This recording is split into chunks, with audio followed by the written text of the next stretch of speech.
وہ نیک نیتی سے کی گئی ہیں یا بدنیتی سے، کیونکہ اس کے بعد اور ایک ترمیمی آرڈیننس بھی آ چکا ہے جس کی مخالفت پیپلز پارٹی بھی کر رہی ہے، اور اس میں یہ ہے کہ جو نیب کیس چلائے گا اگر وہ ثابت ہو گیا، غلط ثابت ہو گیا، تو اس کو یعنی اس کو باقاعدہ سزا ہوگی جو نیب آفیسرز ہوں گے، اور وہ سزا کم کی جا رہی ہے، پہلے زیادہ کی گئی تھی۔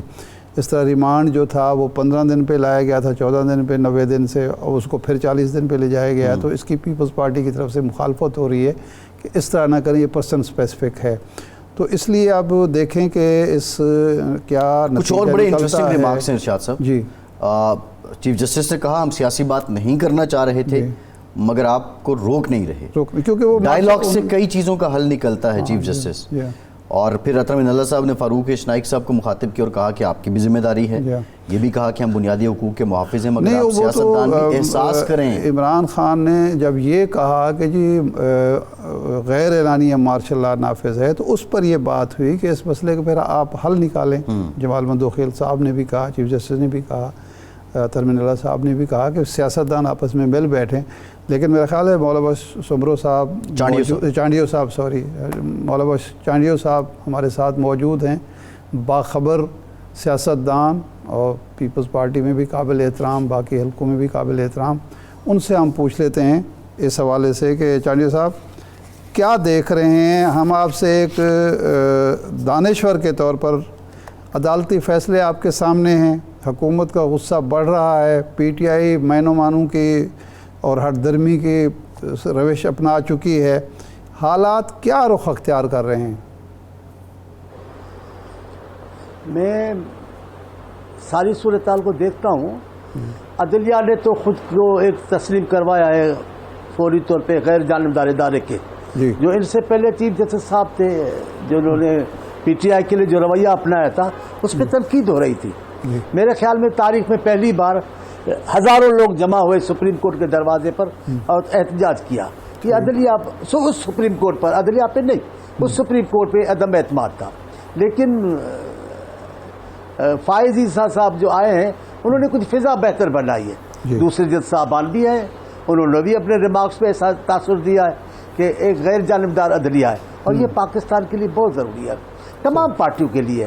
میں اس بات کا حامی نہیں ہوں کہ میرے کو فائدہ ملا تو میں اس کی تعریف کروں، نہیں، میں کہتا ہوں عدلیہ اس قسم کی ہو جس پہ تمام پارٹیاں اعتماد کریں، چاہے اپوزیشن میں ہو چاہے حکومت میں ہو، تبھی چل سکے گا۔ اور میں اس بات کو مانتا ہوں حضرت علی کی کہ انہوں نے کہا کہ کیا کہتے ہیں کہ انصاف کے بغیر کفر کی ریاست نہیں چل سکتے، ظلم کے ساتھ نہیں چل سکتے۔ تو یہ بات درست ہے، ظلم پر کیسے چلے گی ریاست؟ نہیں چل سکتی۔ تو اب کیونکہ باتیں بہت ساری ہیں ذہن میں، آپ کے سوال بڑے مزے کے ہوتے ہیں اور دل کہتا ہے کہ کھل کر باتیں کریں کیونکہ آپ کے سوال اس قسم کے ہوتے ہیں، تو میں جواب دینے کے لیے اس لیے ادھر ادھر ہو جاتا ہوں۔ میں دیکھتا ہوں یہ ہوں کہ عدلیہ پر جیسے اب ایک چند دن ہوئے، مہینہ بھی نہیں ہوا ہوگا، کہ فضا ایسی بنائی جا رہی تھی کہ ہم عدلیہ پہ بھی تبصرے کر رہے تھے، عدلیہ پہ بھی عدم اعتماد کی فضا بنا رہے تھے جو کسی بھی حالت میں درست نہیں تھی۔ لیکن بدقسمتی سے صورتحال یہ بن گئی ہے، اداروں پہ اعتماد اٹھایا جا رہا ہے، ایک مہم چلائی گئی ہے باقاعدے کہ اعتماد نہ رہے عوام کا بھی، عدلیہ کے لیے بھی ہوا، افواج پاکستان کے لیے تو میں نے پہلی بار دیکھا ہے اس قسم۔ اب بھٹو صاحب کے ساتھ ہوا، بھٹو صاحب کو قتل کیا گیا، ہم کو نہیں کہا گیا کہ آپ عدالتوں کے دروازوں پہ جائے۔ بے نظیر صاحب کا قتل ہوا، ہم نے جس قسم کا صبر کا مظاہرہ کیا۔ آپ دیکھیں زرداری صاحب کو، زرداری صاحب نے ٹوٹل جو لوگوں کی بات تھی کہ اب بی بی کے قتل کے بعد یہ کوئی سخت موقف اختیار کریں گے، ایسا نہیں ہوا۔ انہوں نے بالکل درست بات کی، پاکستان بچنا چاہیے، پاکستان بچے گا تو چیزیں ٹھیک بھی کر لیں گے۔ اب جو فضا بنائی جا رہی وہ اسی قسم کی ہے، اب جو فضا بنائی جا رہی ہے وہ اسی قسم کی ہے۔ صحیح، عدلیہ کو پھر اداروں کو پھر سیاست میں ملوث کیا جائے، یہ پاکستان کے لیے اچھا نہیں ہوگا۔ اور دوسری بات جس پہ میں زور دیتا رہا ہوں ہر گفتگو میں، پاکستان کے مسائل کا اس وقت پاکستان کے مسائل کا حل یہ ہے کہ تمام سیاسی پارٹیاں بیٹھیں، آپس میں طے کریں اور ایک نتیجے پہ پہنچے، ورنہ یہ جو بحران ہے کسی ایک پارٹی کے حل کرنے کا نہیں ہے. نہیں چانڈیو صاحب، معاف کیجیے گا چانڈیو صاحب بات آپ کی بجا ہے، چانڈیو صاحب بات بجا ہے. کہوں گا جی پیپلز پارٹی سی او ڈی کا بھی کریڈٹ لیتی ہے. بینظیر بھٹو صاحبہ کا یہ کارنامہ تھا، اس وقت انہوں نے بیٹھی، آپ مسلم لیگ نون کے ساتھ بیٹھے. کیا اب آپ کچھ ایسا انیشیٹ کرنے جا رہے ہیں کہ کوئی اے پی سی بلا رہے ہیں، کوئی چینل آپ ایکٹیو کر رہے ہیں کہ یہ جو ایک ہجانی کیفیت ہے اس سے نکلا جائے؟ دیکھیں ہم کوششیں تو بعد میں کریں نا. جب یہ پارلیمنٹ، یہ خان صاحب کی حکومت آئی پہلی، اب تو دوسرے دور میں آ گئے، پہلی آئی تو میرے قائد بلاول بھٹو صاحب نے جو موقف اختیار کیا وہ کمال تھا. ہم سب حیران پریشان تھے کہ بلاول صاحب نے یہ کیا موقف اختیار کیا، لیکن جمہوریت کے لیے بہتر تھا. اب دیکھیں بلاول صاحب نے کہا ہم ابھی اس حکومت کے لیے، ہم اس حکومت کے ساتھ تعاون کرنے کو تیار ہیں. سیاسی لوگ تو ایسے ہوتے ہیں، اللہ رکھے، اللہ کو جواب دینا. شہباز شریف صاحب نے بھی کہا ہم غیر مشروط حمایت کرتے ہیں.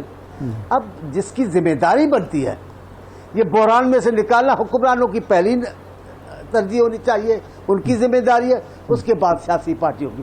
لیکن بدقسمتی ہے کہ خان صاحب نے اس آفر کو بھی نہ صرف ٹھکرایا بلکہ مذاق اڑائی گئی، ان کے لیڈروں کے ذریعے مذاق اڑائی گئی، ان پر شک و شبہات پیدا کیے ہیں.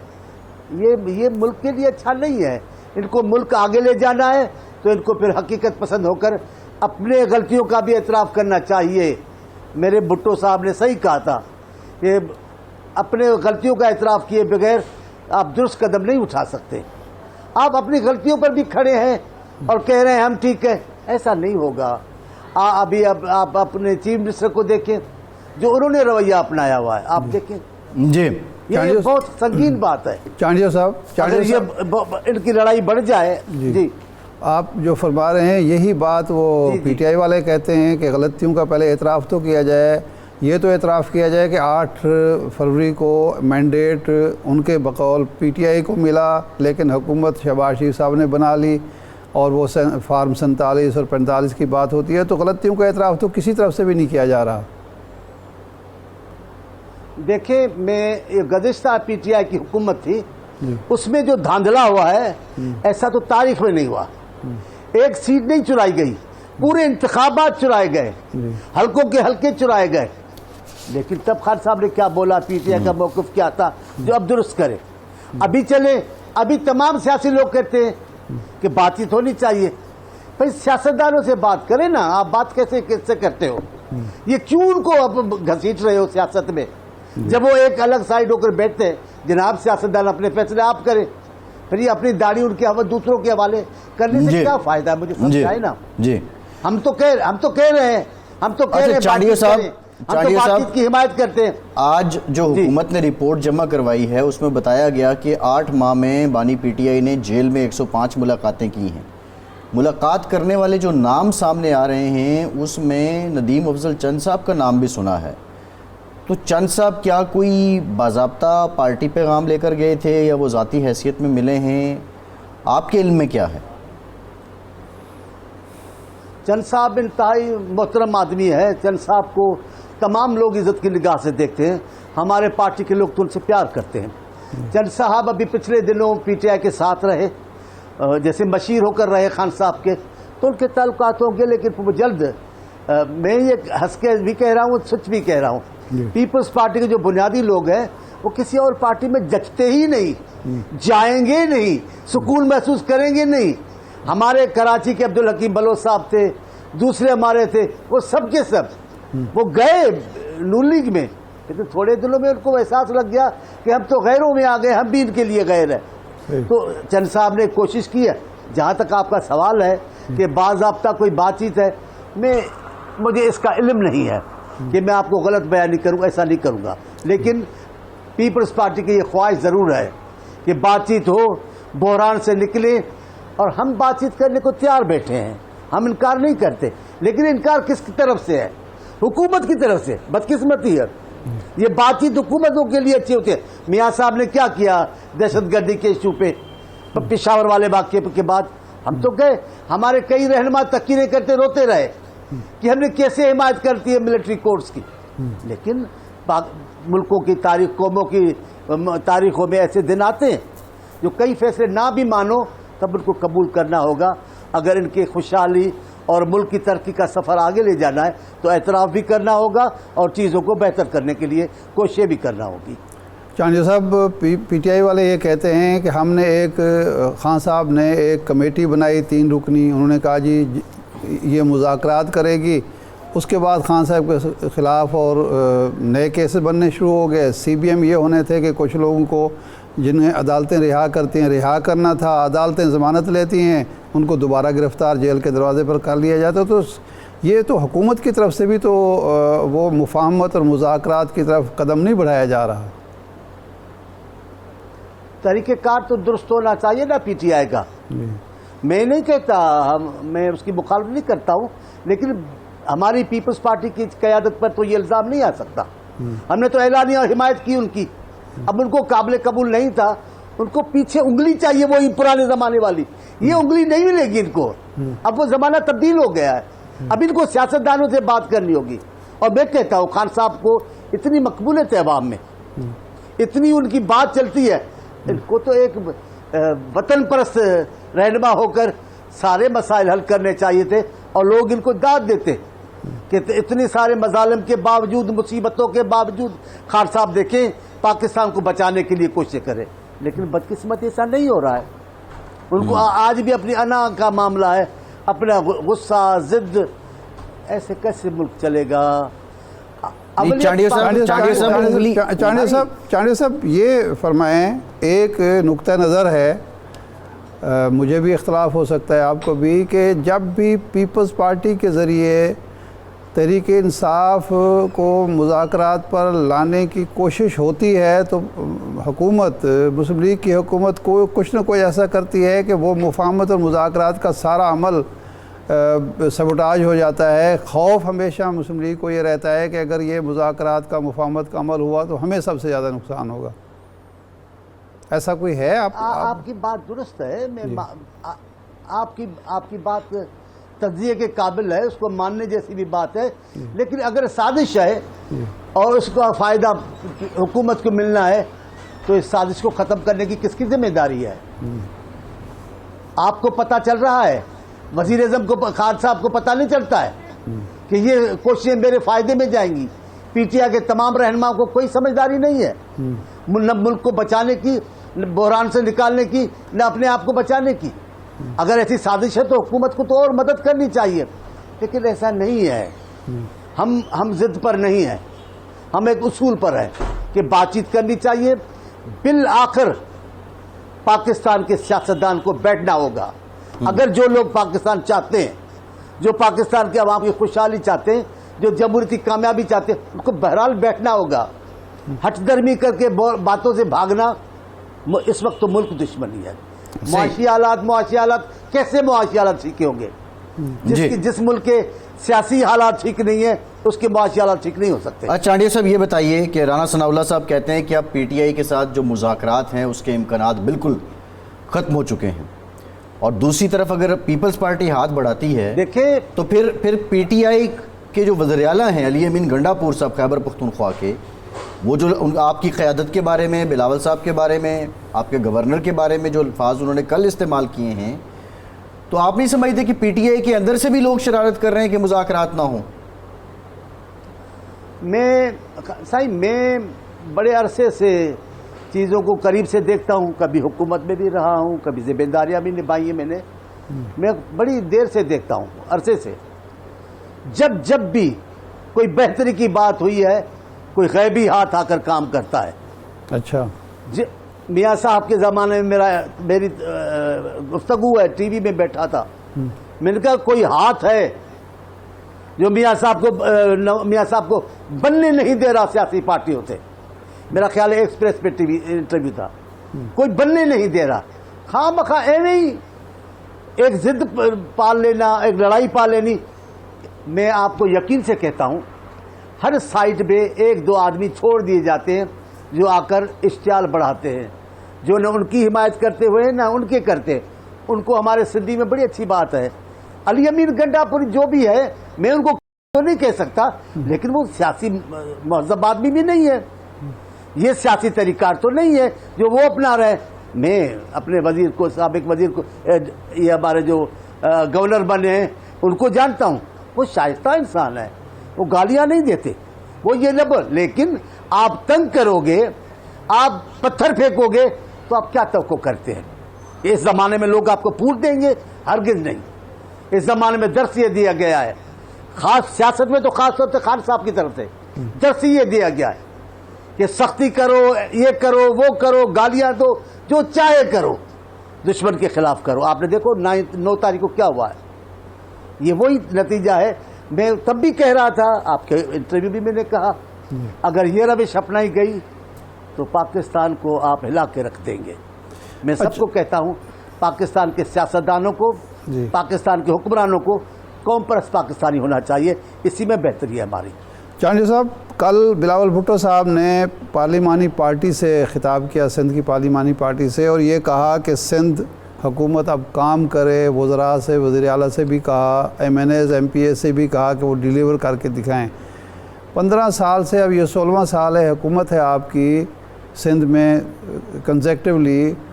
اس کا مطلب ہے کہ کچھ کام نہیں ہوئے اور بلاول بھٹو صاحب بھی غیر مطمئن ہیں. گورنر سندھ نے پچھلے دنوں صحافیوں سے بات چیت کرتے ہوا کہا کہ تعلیم کے حوالے سے, صحت کے حوالے سے, پانی, کراچی کے پانی کے حوالے سے بہت کچھ کرنے کی ضرورت ہے اور لوگ بیچارے بہت محروم ہیں.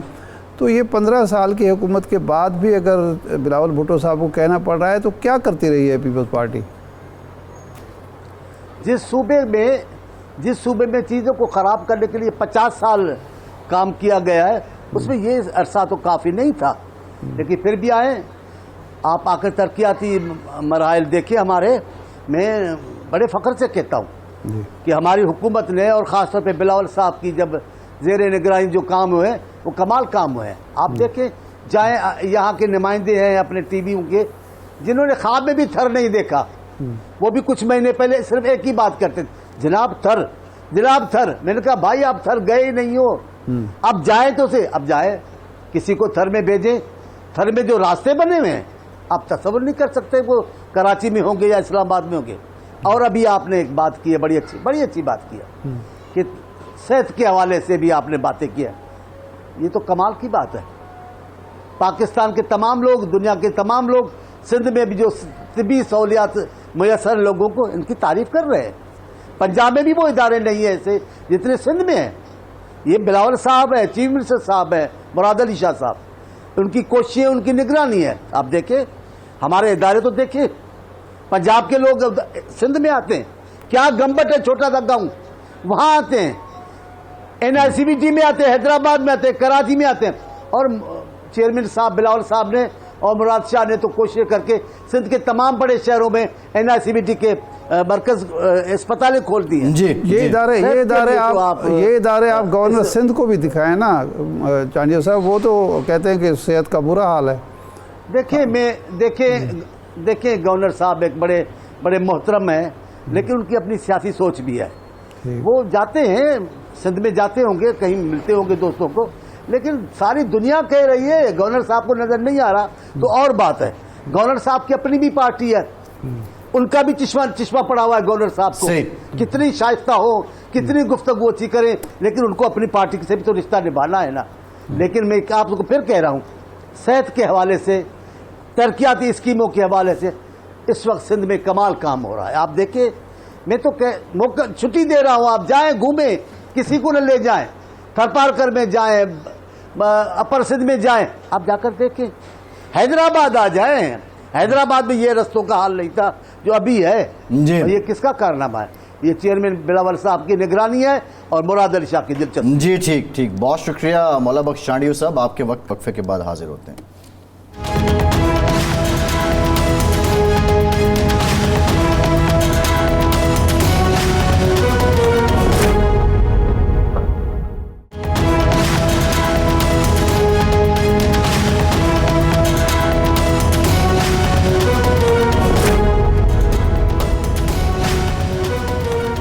بریک کے بعد ایک بار پھر سے آپ کو خوش آمدید کہیں گے. ارشاد صاحب, جسٹس حسن اظہر نے بانی PTI سے استفسار کیا کہ آپ نے پارلیمنٹ میں بیٹھ کر کیوں نیب بل کی مخالفت نہیں کی. انہوں نے جواب دیا کہ یہی وجہ بتانا چاہتا ہوں کہ حالات ایسے بن گئے تھے. شرح نمو 6.2% پر تھی، حکومت سازش کے تحت گرا دی گئی، پارلیمنٹ جا کر اسی سازشی حکومت کو جواب نہیں دے سکتا تھا۔ اب جی کویسچن از دیٹ کہ یہ معاملہ قانونی ہے، آئینی ہے جس پہ بات ہو رہی ہے، عدالت میں ایک معاملہ ہے، تو اس پلیٹ فارم کو پولیٹیکل سٹیٹمنٹس کے لیے آپ کیا سمجھتے ہیں کہ استعمال کرنا درست ہے، یا انہوں نے اس موقع کو غنیمت جانا کہ اب موقع ملا ہے تو کھل کے بات کر ہی لیں اور یہیں سے اپنا پیغام جاری کر دیں؟ جب سیاستدان عدالت میں پیش ہوگا تو سیاسی بات کرے گا، کیوں نہیں کرے گا؟ اور ویسے کوئی ممانعت نہیں ہوتی، پوری دنیا میں ایسا ہوتا ہے۔ ان سے کویسچن ہوا، انہوں نے اس کا جواب دے دیا۔ اچھا اب اس کو آپ وائس ورثہ، اب تو وہ بیٹھے ہوئے ہیں، پارلیمنٹ میں ہے، ہاں بیٹھے، پی ٹی آئی بیٹھی ہے نا، سنی اتحاد کونسل کی صورت میں آپ اس کو پی ٹی آئی کو نہ اپنی نشستیں دے رہے ہیں، نہ اس کا قائد حزب اختلاف بنانے کے لیے کتنی ان کو جتن کرنے پڑے، آپ مان ہی نہیں رہے تھے۔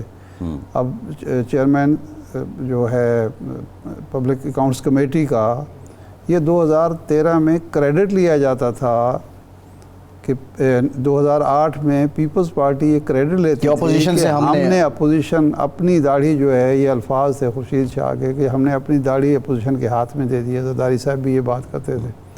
اب کیا مسئلہ ہے؟ اب کیوں نہیں بنا رہے؟ وہی تو، یہ تو خود ہی کنفیوز ہیں اس پہ، کبھی حامد رضا کا نام، کبھی مدبت کا نام، کبھی شیخ وقاص اکرم کا نام، پھر خبر آئی کہ کوئی 3 نام اور آگے۔ یہ تو جو لکھ کر انہوں نے دے دیا ہے جس کا نام، اس کو آپ ایکسیپٹ کریں، کیوں نہیں کر رہے؟ اچھا یہ چھوڑیں اس کو، کمیٹیاں نہیں بن رہی، اسی وجہ سے ابھی تک کمیٹیاں نہیں بن رہی، 3 مہینے ہو گئے ہیں۔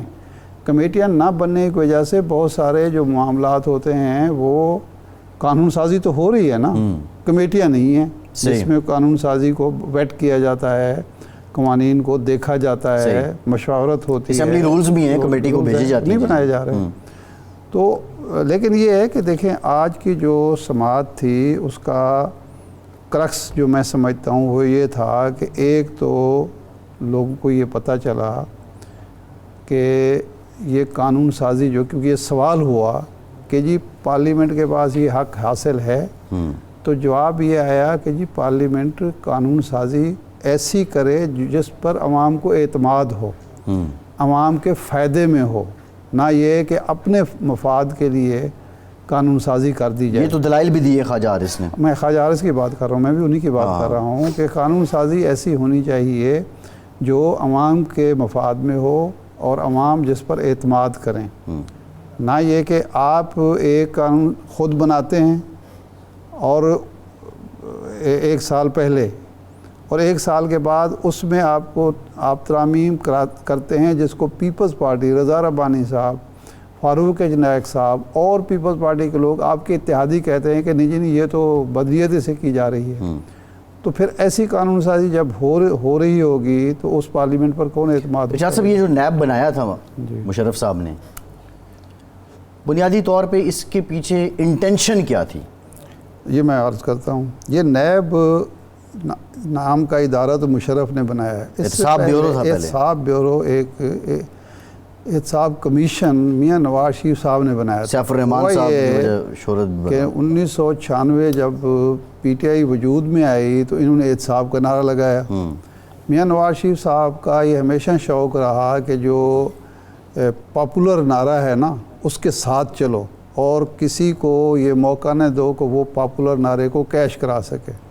تو میاں صاحب نے فوراً احتساب کا نعرہ لگا دیا۔ کاپی پیسٹ میں ماہر ہیں وہ ایسا ہوا تھا کہ جو ان کے احتساب منشور کمیٹی تھی پی ٹی آئی کی، اس میں کوئی صاحب تھے میاں صاحب کے قابل اعتماد، انہوں نے پہلے بتا دیا کہ جناب یہ احتساب کا انہوں نے اپنا بنا لیا، انہوں نے اپنے منشور میں ڈال دیا، اور آتے ہی انہوں نے جناب احتساب کمیشن بنا دیا، اور جناب سیف الرحمان صاحب جو ان کی پارٹی کے اور ان کے خاندان کے بڑے قریبی تھے ان کو اس کا سربراہ بنا دیا۔ بالکل صحیح ہے۔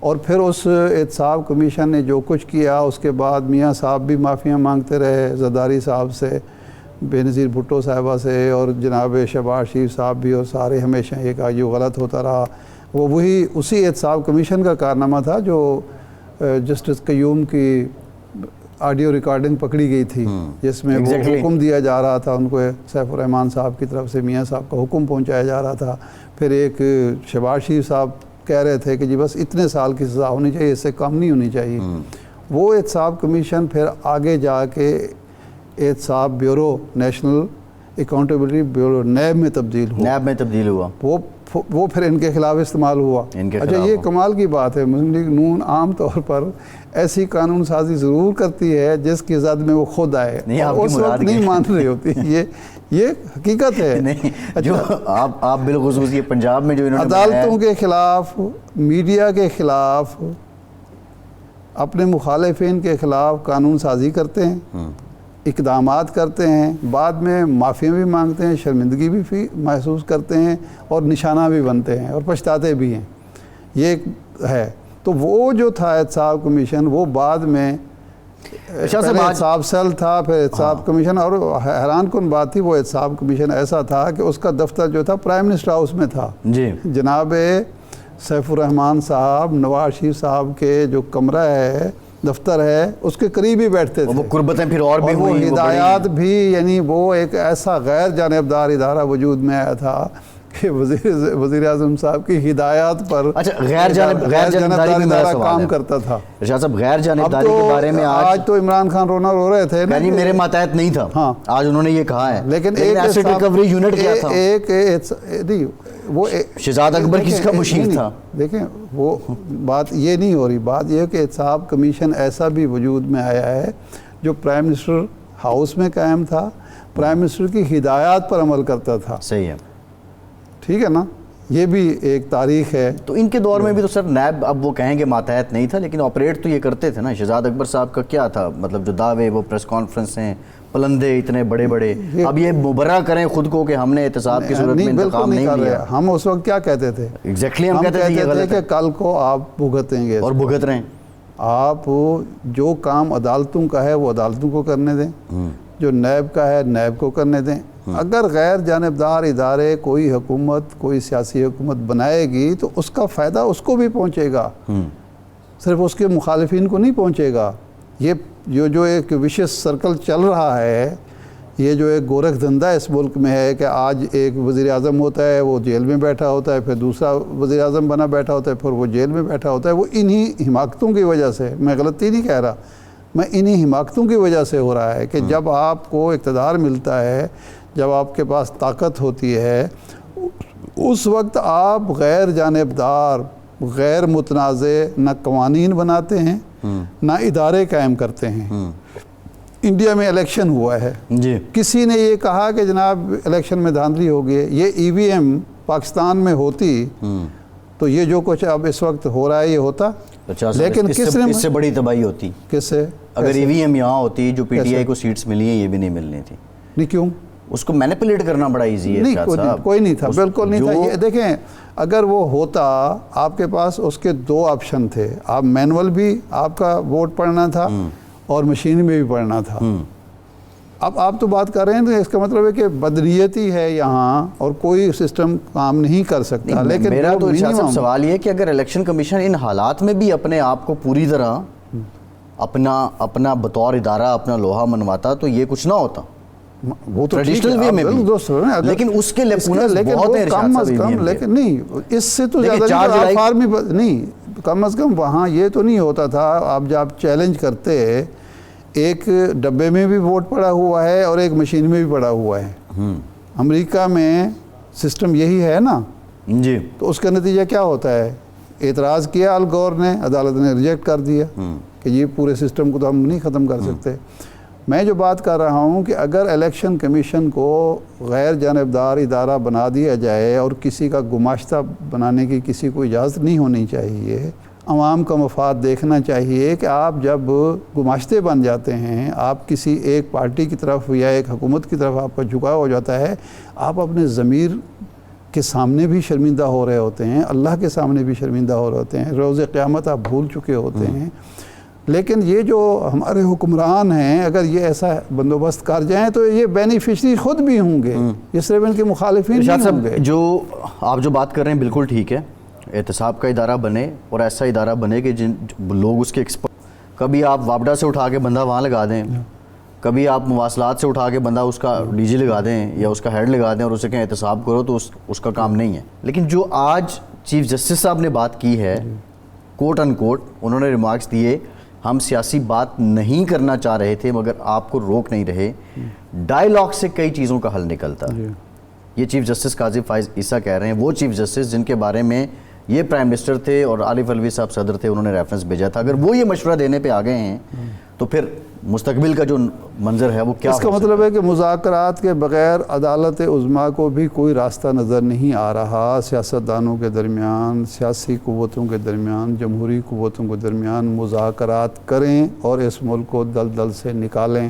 اور مذاکرات کی ضرورت اس وقت پیش آتی ہے جب ملک میں کوئی سیاسی بحران ہوتا ہے. عدالت عظمیٰ ہمیں مشورہ دے رہی ہے قوم کو, قومی لیڈرشپ کو, کہ حالات نارمل نہیں ہیں, سیاسی بحران موجود ہے اور اس سے نکلنے کی صورت ڈائیلاگ ہے. یس, اب اس پہ ریئیکشن پاسبل کیا ہوں گے, بریک کے بعد بات کرتے ہیں.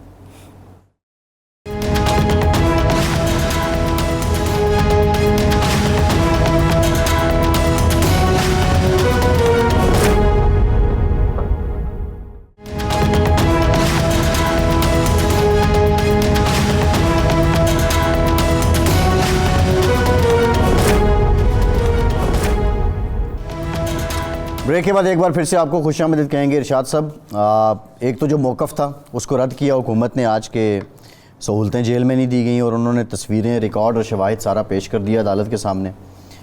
دوسری جو امپورٹنٹ بات یہ ہے کہ ابھی بھی ذکر ہوا, بانی پی ٹی آئی نے یہ کہا کہ مجھے اور نواز شریف صاحب کو جو جیل میں دی جانے والی سہولیات ہیں ان کا موازنہ کیا جائے. تو اس پر چیف جسٹس نے کہا کہ ہم اب موازنہ کیسے کر سکتے ہیں. تو یہ بھی رپورٹ ہوا ہے کہ جسٹس جمال مندوخیل نے یہ کہا کہ اس کا مطلب ہے کہ نواز شریف صاحب کو بھی ہم جیل بھیجیں اور پھر ہم موازنہ کریں. تو بتانے کا مقصد یہ ہے کہ سہولیات اب ہے تو قید اور قیدی ہیں, وہ سزا بھی ہے ان کو, لیکن سہولیات تو وہ جو تصویریں آئی ہیں میں نے جو دیکھا وہ کچن کیبنٹ اور باقی چیزیں, اٹیچ واش روم اور یہ سارا اٹیچ واش روم یا open wash room. Open wash room attach تو نہیں ہے نا, اوپن کمرے میں اوپن واش روم نہیں, اٹیچ واش روم اور چیز ہوتی ہے. تو وہ انف نہیں ہے, مطلب دن نہیں گزارنا. نہیں, وہ تو اس کے بغیر بھی قیدی کو رکھا جا سکتا ہے, کوئی ضروری نہیں ہے. یہ جو سہولتیں ہیں اس کے بغیر بھی تو رکھا جا سکتا ہے, رکھے گئے ہیں. اس ملک میں قیدی رکھے جاتے تھے اور سیاستدان بھگتتے رہے. رانا ثناء اللہ صاحب کی ایک فوٹو آئی ہے 6x6 کے ساتھ. لیکن یہ ہے کہ جو سہولتیں, یہ جو موازنہ اب ہو رہا ہے, ایک تو پہلی بات یہ ہے کہ کیا جو بی کلاس یا اے کلاس کا قیدی ہوتا ہے وہ سہولتیں حاصل ہیں ایک سابق وزیر اعظم کو. پہلا سوال یہ ہوگا. تو وہ سہولتیں یہ نہیں ہیں. گھر سے کھانا لانے کی سہولت, اٹیچ باتھ کی سہولت, میاں نواز شریف صاحب کو, زرداری صاحب کو اے سی کی سہولت. اور یہ کوئی بری بات نہیں تھی. ایک ملک کا صدر رہا ہے سابق, ایک وزیر اعظم ہے یا ایک جس کے ہزاروں لاکھوں لوگ چاہنے والے ہیں, ان کو سہولت دینے. اسی نہ ملنا کیا اسی سٹیٹمنٹ کی ریئیکشن ہے جو امریکہ میں کہا تھا کہ میں جا کے نواز شریف کے اتروا دوں گا. تو اس وقت یہ اس کا ریئیکشن ہے. اس وقت آپ کو یاد ہوگا کہ میں نے یہ کہا تھا کہ جو سہولت جیل مینول کے تحت حاصل ہے آپ کیوں اتروانا چاہتے ہیں, کس لیے اتروانا چاہتے ہیں. اب وہ بھگت رہے ہیں خود جو. تو یہ تو کہنا غلط ہے کہ جی ان کو بہت زیادہ سہولتیں ہیں. صرف ایک سہولت ہے جو ان کو حاصل ہے ان کو نہیں تھی, وہ ہے کتابوں کا بک شیلف. نہ میاں صاحب کی طبیعت اس طرف آتی تھی کتابوں کی طرف, نہ زرداری صاحب کی, تو وہ نہیں تھی. یہ ان کو شوق ہے, اسلام پر کتابیں پڑھ رہے ہیں, یہ تو نہیں پتا مجھے کاجو بادام بھی تھے وہاں یا نہیں, لیکن یہاں اس سے زیادہ تھے. شوکت یوسفزئی صاحب نے ہمیں جوائن کیا ہے. اور یوسفزئی صاحب, آپ کی جماعت کے لوگ کہتے رہے, اسٹیٹمنٹس دیتے رہے کہ ہمارے لیڈر کو کال کوٹری میں رکھا ہوا ہے اور ملنے نہیں دیا جاتا. 8 مہینوں میں 105 ملاقاتیں کی ہیں 240 دن میں انہوں نے, اور گو کہ آپ کی ملاقات نہیں ہو سکی, یہ ایک علیحدہ بات ہے. دوسرا یہ ہے کہ جو سہولیات ہیں, کوریڈور بھی ہے, ایکسرسائز مشین بھی ہے, روم کولر بھی ہے, تو یہ کال کوٹری تو نہ ہوئی. تو یہ کال کوٹری کا پرچار کیوں کیا جاتا رہا؟ بسم اللہ الرحمن الرحیم. دیکھیں, ایک تو ہوتا ہے جیل مینول کے حساب سے جو سہولتیں دوسرے لوگوں کو حاصل ہوتی ہیں, جو بھی پولیٹیکل لوگ جاتے ہیں, وہ عمران خان کو ملی ہوئی ہیں, اس سے ایکسٹرا نہیں ملی ہوئی ہیں. اور جب ان کی مرضی ہوتی ہے کبھی شیشہ لگا لیتے ہیں, کبھی کمرہ چھوٹا کر دیتے ہیں, کبھی یہ دیکھیں. اور جب یہ اتنے بڑے پروپیگنڈا انہوں نے کر دیا تو یا تو یہ بتائیں کہ یہ PMLN کی حکومت بے بس ہے, یہ جیل کسی اور کے کنٹرول میں ہے, یا کہ عمران خان اتنا پاورفل آدمی ہے کہ وہ جیل کے اندر بھی اپنی مرضی کرتا ہے اور اپنی مرضی کی چیزیں لے سکتا ہے. تو اس کا مطلب پھر کیا ہوا؟ یہ بالکل غلط ہے, بالکل ایک پروپیگنڈا انہوں نے بنایا ہے. یہاں تو پاکستان کے اندر آپ کو پتہ ہے کہ کس طرح کی ویڈیوز آ جاتی ہیں اور وہ چل جاتی ہیں. دیکھیں اگر سہولت ملی بھی ہے اس کو تو وہ سہولت ملی. اب یہ کیسے کتنا گھٹیا پروپیگنڈا ہے کہ جی وہ دیکھیں کھانے جو ہے نا وہ مرغیاں کھاتا ہے. میں دیکھیں ان دنوں میں تو بہت سارے لوگ جیلوں میں گئے نا, میرا چھوٹا بھائی بھی گیا اور بھی بہت سارے لوگ. تو آپ مجھے بتائیں کہ وہاں پہ وہ کہتے تھے کہ ہم اپنی مرضی سے ہم کہتے ہیں جی ہم یہ کھانا نہیں کھا رہے, ہم اپنا خود بناتے ہیں. وہ بنا لیتے, کوئی باہر سے منگوا لیتے. ایک عام قیدی کو یہ سہولت حاصل ہے کہ وہ اپنا کھانا جیسے مرضی وہ کھا سکتا ہے, کینٹین ہے اس کے اندر. لیکن یہ بڑا عجیب سا ہے کہ جی وہ اس کو یہ کھا رہا ہے, وہ یوں کھا رہا ہے اور یہ کر رہا ہے. اب ایکسرسائز نواز شریف اور زرداری صاحب نے نہیں کرنی تھی تو اس کا قصور ہمارا تو نہیں ہے. وہ پڑھنا کہتے ہیں جی وہ خطوط لکھتا ہے اور ایڈیٹوریل کالم لکھتا ہے, تو بھی اگر وہ لوگ نہیں لکھ سکتے تھے تو ہمارا قصور تو نہیں ہے. عمران خان اسٹڈی بھی کر رہا ہے اور یہ ایک طرف آپ کہتے ہیں کالم لکھتا ہے, دوسری طرف آپ کہتے ہیں کہ جو ملنے جاتے ہیں ان کو کاغذ قلم تک نہیں دیا جاتا اور وہ اپنے ہاتھ پہ لکھ کے لاتے ہیں. میں عرض کر رہا ہوں دیکھیں اب یہ تو مجھے نہیں پتا ہے کہ وہ کس طریقے سے وہ لکھتے ہیں, کس طریقے سے پہنچاتے ہیں, لیکن یہ مجھے بتائیں کہ جیل مینول کے حساب سے میں بات کر رہا ہوں. اب وہ اس کا کیا میڈیا ہو سکتا ہے, کس میڈیم کے ذریعے وہ پہنچاتا ہے. ظاہر ہے وہ جیل کے اندر تو کوئی PTI کی تنظیم نہیں موجود ہے نا, وہاں حکومت کس کی ہے اور انہوں نے کیا کیا نہیں کیا اس پہ ہمارے دوسرے ورکروں کے اوپر. یہ ان کی ناکامی. یوسف صاحب جی, شوکت صاحب, اگر خان صاحب کو شوق ہے لکھنے لکھانے کا, بھی کتابیں تو وہ پڑھ رہے ہیں, وہ ہمارے علم میں ہے, دیکھ بھی لی آج تو پوری شیلف بھری ہوئی کتابوں کی, وہ نیلسن منڈیلا کی بھی اس میں موجود ہے, قائد اعظم کے بارے میں بھی موجود ہے, اسلام پر بھی 2-3 کتابیں موجود ہیں, قرآن مجید کا بھی سنیں مطالعہ. ان کو مشورہ دیں کہ وہ کتاب لکھ دیں, کیونکہ جیلوں میں بہت اچھی کتابیں مولانا ابوالکلام آزاد کی جو غبار خاطر ہے وہاں جیل میں لکھی گئی. نیلسن منڈیلا نے جو کچھ لکھا زیادہ تر حصہ جیل میں مکمل کیا. ہمارے ہاں جاوید ہاشمی صاحب نے 3-4 کتابیں لکھیں, میں باغی ہوں, اور اس کے علاوہ بھی جناب یوسف رضا گیلانی صاحب نے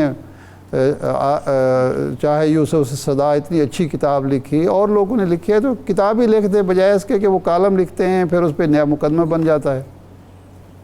اچھا انشاءاللہ تعالیٰ ان کی کتاب بھی آئے گی, یہ بھی میں آپ کو بتا دوں, بہت اچھی کتاب آئے گی, لکھ رہے ہیں, اور اس میں بڑے ہوں گے. میں آپ کو بتا دوں, یہ آپ خبر دے رہے ہیں کہ عمران خان جیل میں کتاب لکھ رہے ہیں اور ان کی کتاب آئے گی انشاءاللہ تعالیٰ. جتنے حقائق اس ملک کے ساتھ جو کچھ ہوا, جو کچھ ہو رہا ہے, یہ بہت ساری چیزیں ہیں, اور پہلی دفعہ حقیقت سامنے آئے گی کہ کس طرح کھایا گیا, کون لوگ اس میں ملوث ہیں, کس طرح کمزور کیا جاتا رہا, اداروں کو کس طرح لڑایا جاتا رہا, اداروں کے ساتھ کیا ہوتا رہا, پولیٹیکل پارٹیز کا رول کیا رہا ہے اس ملک میں, پولیٹیکل لیڈرشپ کا کیا رول رہا ہے, اور ہمارا عدلیہ, ہمارا باقی جو ادارے ہیں ان کا کیا رول رہا ہے. انشاءاللہ یہ آپ دیکھیں, آنکھیں کھول دیں گے. لیکن یہ کہ تھوڑا صبر کریں, یہ برداشت ہی نہیں کر پا رہے. یہ شاید سمجھتے تھے کہ یہ چونکہ بڑا اس میں رائے حکومت تو خان صاحب کو موقع دے رہی ہے کہ کتاب مکمل کر لیں, اسی لیے تو وہ ان کی مدت بڑھ رہی ہے تاکہ کتاب مکمل کر لیں. وہ تو فیسلیٹیٹ کر رہی ہے آپ کو. نہیں, ان کی جو زیادہ تکلیف جو سامنے نظر آ رہی ہے نا, مجھے بتائیں کہ پہلی بار ایسا ہوا ہے کہ کسی قیدی کے حوالے سے اتنا پروپیگنڈا کیا گیا ہے نا میڈیا کے اوپر کہ جی دیکھیں اس کو تو یہ سہولت ہے, یہ سہولت ہے. تو یار یہ جتنے بھی لیڈر گئے ہیں جاتے ہیں, ہمیں پتہ ہے اب عام سے ہم جیسے لوگ چلے جائیں تو ہمارا بھی وہ خاطر مدارت کرتے ہیں.